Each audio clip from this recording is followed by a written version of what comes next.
O CNJ em Ação está no ar. No programa de hoje, você confere reportagens sobre o Conselho Nacional de Justiça, que volta a realizar sessões no próximo dia 11. E ainda as últimas decisões de destaque do ano passado na nossa retrospectiva. Vamos mostrar também os eventos que vão movimentar o Judiciário e como acompanhar o Conselho nas redes sociais. No quadro Bastidores, nós vamos entrevistar o conselheiro Flávio Cirângelo. O desembargador vai falar sobre gestão de tribunais. Estes são alguns dos destaques de hoje do CNJ em Ação, que começa agora. E a gente começa o CNJ em Ação com a nossa retrospectiva de 2013. Hoje, nós vamos apresentar as últimas decisões de destaque do ano passado.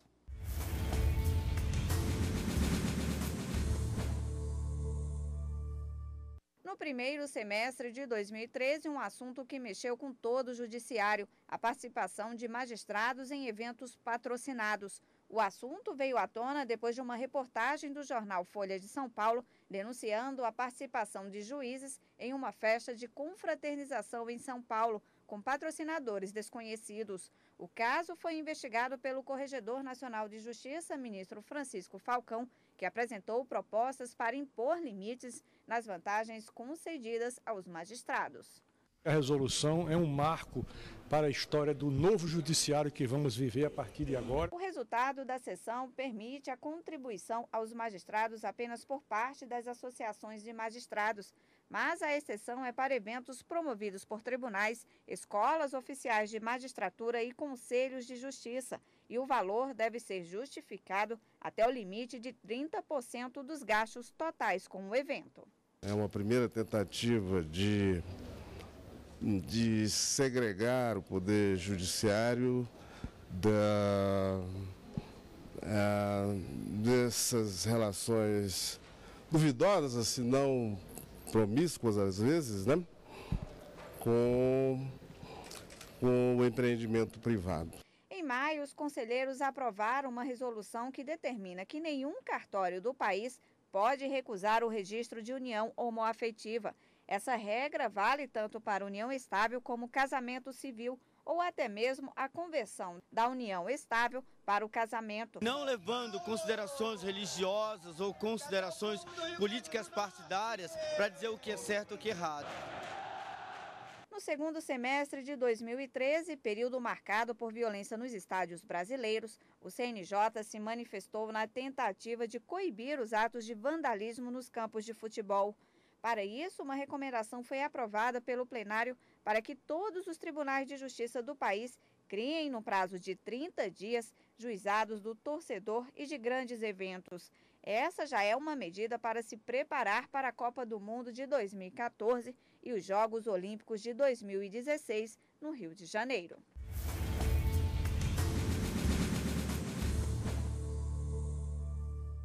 Os dados apresentados em outubro de 2013 são referentes aos julgados realizados em 2012. A nona edição apresentada no Tribunal Superior do Trabalho foi considerada pelo presidente do Supremo Tribunal Federal, ministro Joaquim Barbosa, como uma nova fase da justiça brasileira. Os temas se voltam para um novo cenário em que o acesso à justiça exige inovação institucional e reflexão mais apurada, em termos de estrutura, quanto em termos de aprimoramentos normativos e práticas de gestão. A revista reúne informações sobre todos os ramos da justiça e dos tribunais superiores, com exceção do STF. Nela, os dados estão mais seguros e completos sobre a atuação da justiça, e elas estão em forma de gráficos em cada região. O número de processos que deixa o judiciário aumentou desde 2010. Atualmente, tramitam 92 milhões de ações e supera a quantidade de casos que chegam à Justiça.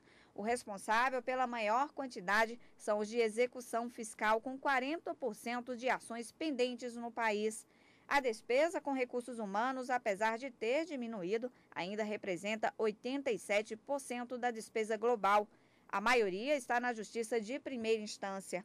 O número de magistrados aumentou e, em 2012, a população contou com 17 mil juízes.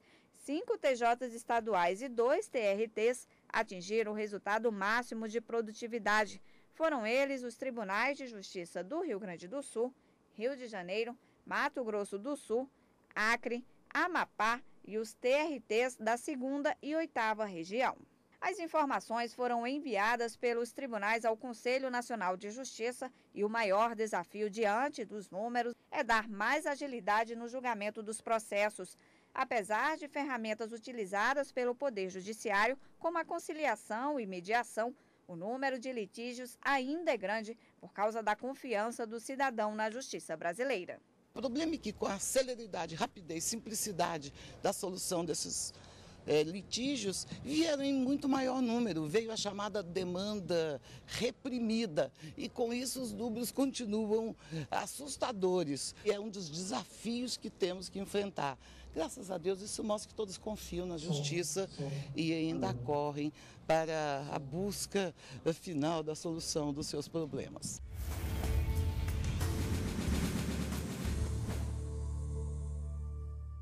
No ano passado, foram realizadas mais de 370 mil audiências e 200 mil acordos durante a 8ª Semana Nacional de Conciliação, 16% a mais em relação a 2012. Os processos tramitaram nas justiças federal, estadual e do trabalho. De acordo com o conselheiro do CNJ, Emanuel Campelo, responsável pela Semana da Conciliação, a maior surpresa foi o aumento da participação de magistrados no mutirão. Praticamente dobramos o número de magistrados envolvidos na Semana Nacional. Além disso, mais tribunais participaram da Semana de Conciliação em comparação a 2012, quando 49 estiveram no mutirão. No ano passado, 52 aderiram à campanha. 84% das audiências marcadas em todo o país foram finalizadas e 431 milhões de reais foram homologados.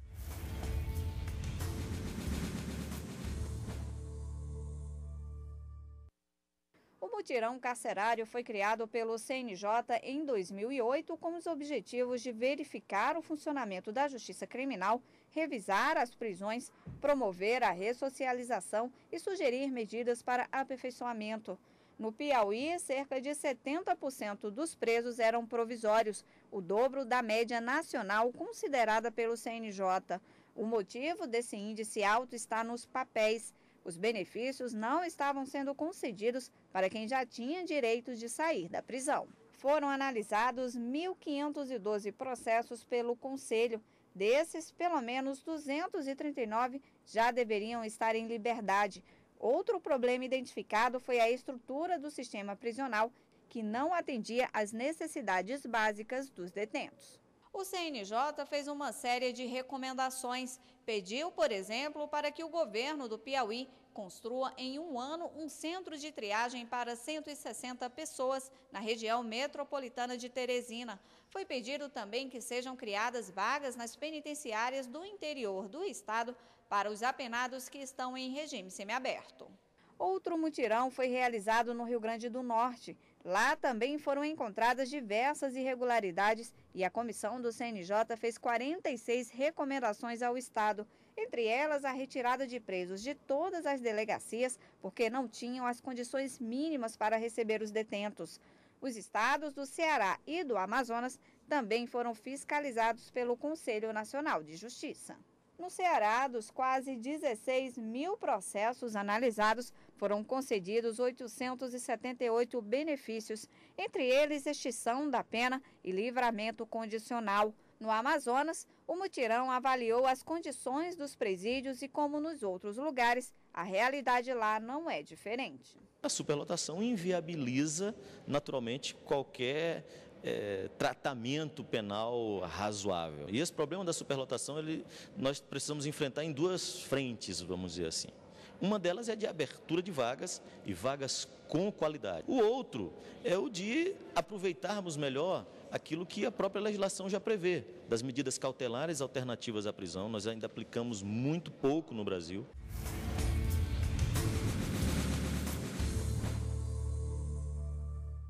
E agora você acompanha uma reportagem sobre a volta aos trabalhos do CNJ com o fim do recesso do Judiciário. A primeira sessão do ano será no próximo dia 11.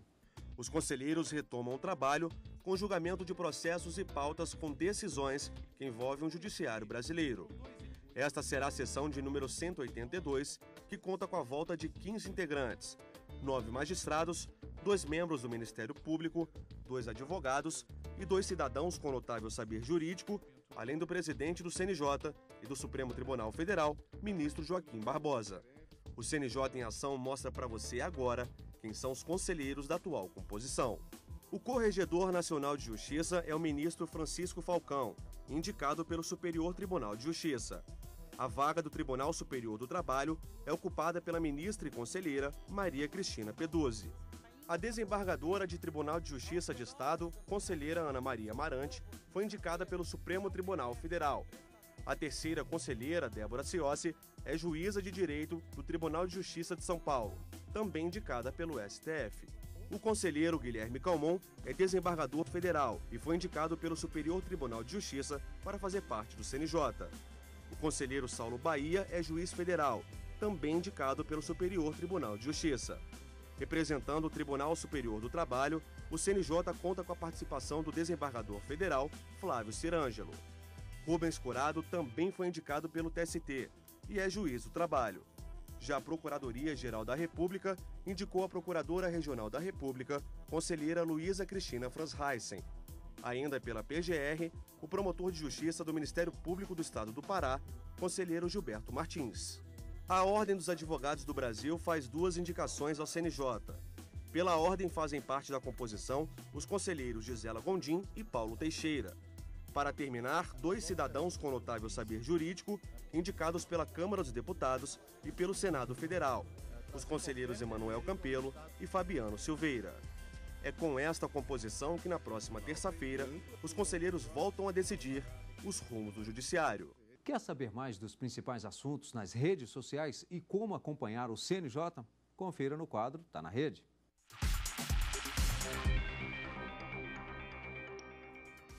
O destaque desta semana é a lei que proíbe a inclusão de itens de uso coletivo em lista de material escolar. Esse é o primeiro ano que as escolas estão proibidas, por lei federal, de cobrar dos pais que comprem materiais como produtos de higiene e papel sulfite. Esses custos devem ser incluídos nas mensalidades. Para ter mais informações, basta acessar www.facebook.com/cnj.oficial. É o CNJ aproximando a justiça do cidadão brasileiro. No Twitter, você também pode saber mais sobre a lei que proíbe escolas de cobrarem dos pais o material de uso coletivo. Se você deseja receber diariamente informações sobre cidadania e justiça, siga o CNJ no Twitter. Acesse www.twitter.com/cnj_oficial. O CNJ também está no YouTube. Acesse www.youtube.com/cnj. O CNJ está na rede.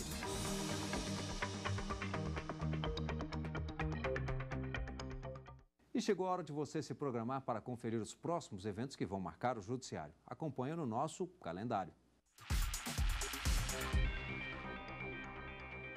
O CNJ vai realizar a primeira audiência pública da história do órgão. Vão ser debatidos temas como a eficiência da justiça de primeiro grau, extinção ou redução da competência delegada, desjudicialização da execução fiscal e composição da justiça eleitoral. A audiência pública será dividida em 2 blocos que serão realizados nos dias 17 e 18 de fevereiro. O primeiro bloco será destinado à discussão sobre a eficiência na justiça de primeiro grau. O segundo será dedicado ao debate sobre extinção ou redução na competência delegada, desjudicialização da execução fiscal e composição da justiça eleitoral. Poderão participar do debate órgãos públicos, autoridades, entidades da sociedade civil e especialistas. Nos dias 13 e 14 de março, será realizado o Encontro Nacional do Sistema Socioeducativo no Tribunal de Justiça do Espírito Santo. Entre os dias 17 e 21 de março, vai ser realizado em todo o país a Semana Nacional do Tribunal do Júri para julgamentos de crimes dolosos quando não há intenção. No dia 20 de março, vai ser promovido o Encontro Brasileiro pela Solução Pacífica de Conflitos Empresariais.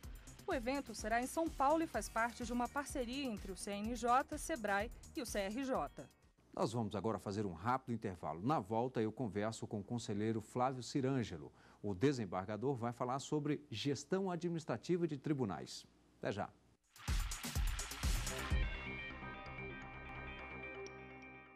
O CNJ em Ação está de volta com o nosso quadro Bastidores e no programa de hoje eu recebo o conselheiro Flávio Cirângelo. Ele vai falar sobre a gestão administrativa de tribunais. Conselheiro, muito obrigado pela presença. Esse é um assunto bastante interessante, eu considero bastante interessante, que é justamente essa questão do juiz administrar, assumir também essa parte administrativa dos tribunais e não necessariamente ficar apenas com aquela ideia que todo mundo tem, que o juiz apenas julga, decide, não é isso? Agora, desde quando a gente tem... Eu gostaria que o senhor fizesse, na verdade, um histórico desse, que houve nós já tivemos discussões sobre esse tema, né?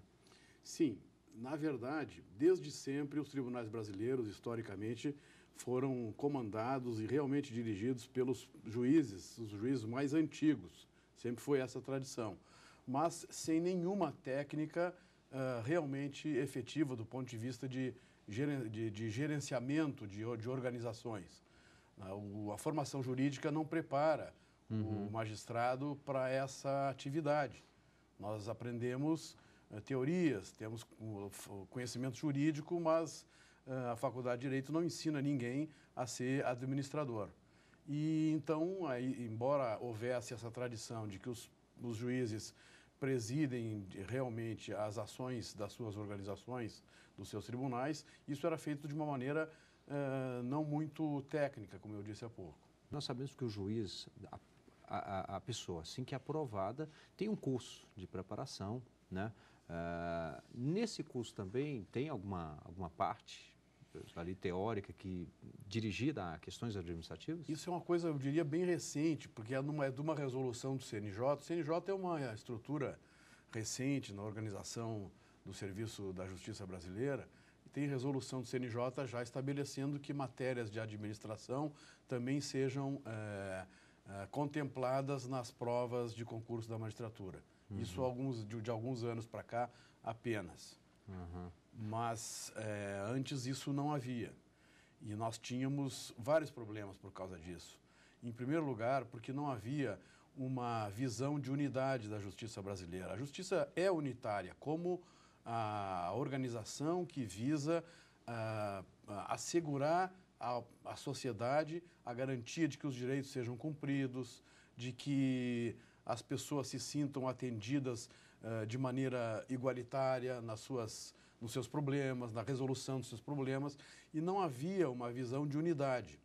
Nós tínhamos muitos tribunais estaduais, como tínhamos e temos a Justiça do Trabalho, e também muitos tribunais, a Justiça Federal, e essa noção de unidade, ela realmente, eu acho, na minha opinião, que ela foi sendo realmente construída a partir dos anos 90 e consolidada com o advento da reforma do Judiciário através da Emenda Constitucional de 2004, que criou o CNJ.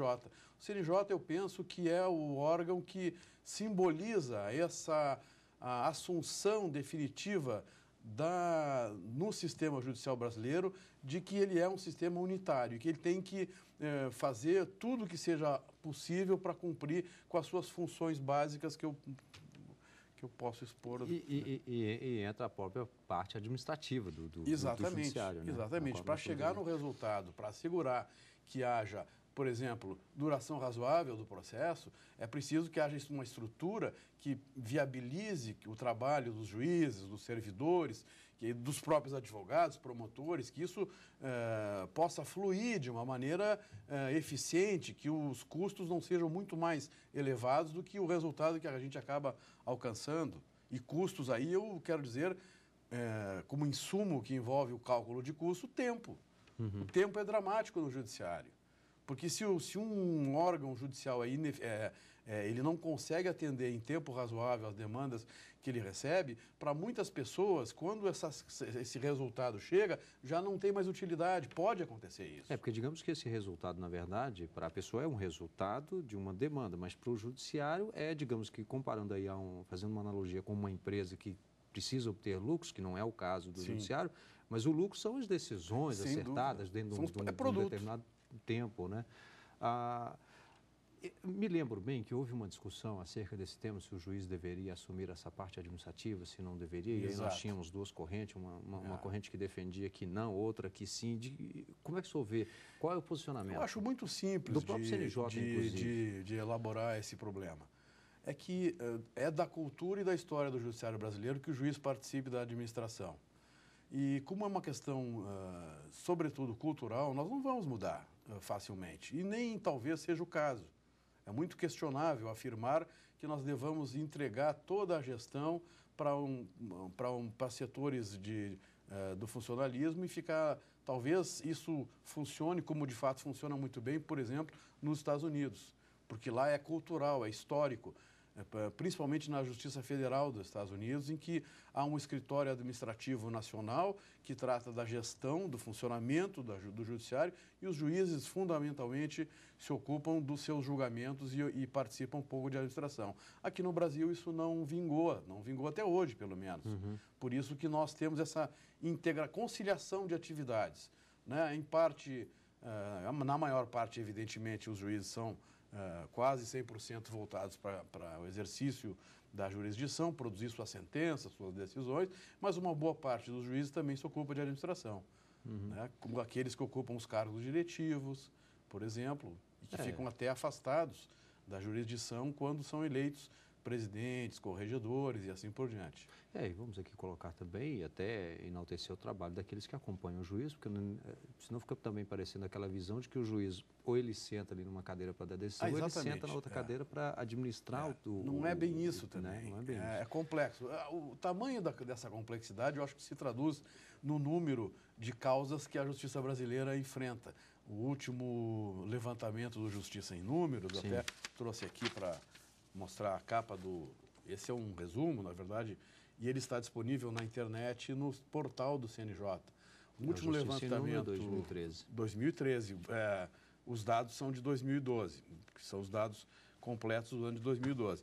92 milhões de causas tramitaram nos tribunais brasileiros, tribunais estaduais, trabalhistas, federais, militares, 92 milhões, 234 mil processos estavam em tramitação no final de 2012. Desses 90 e poucos milhões, 28 milhões de causas ingressaram no ano de 2012. E isto dá, a meu ver, revela o tamanho do problema que é administrar uma justiça com esse grau de demanda. São 17 mil juízes. Pelos dados do Justiça em Número, cada juiz brasileiro proferiu em 2012 1.450 sentenças. Se nós pensarmos que o ano tem 365 dias úteis, em média, os juízes brasileiros produziram 4 sentenças por dia. Por um lado, um ponto positivo, significa que o brasileiro acredita na justiça brasileira. Também, e tem muitas expectativas em relação à justiça. E nós temos que dar um jeito de corresponder a essas justas e legítimas expectativas. Bem, eu tive aqui a satisfação de conversar com o conselheiro Flávio Cirângelo. Muito obrigado pelos esclarecimentos. Foi uma satisfação. E nós vamos agora conferir mais uma notícia de destaque do Conselho Nacional de Justiça.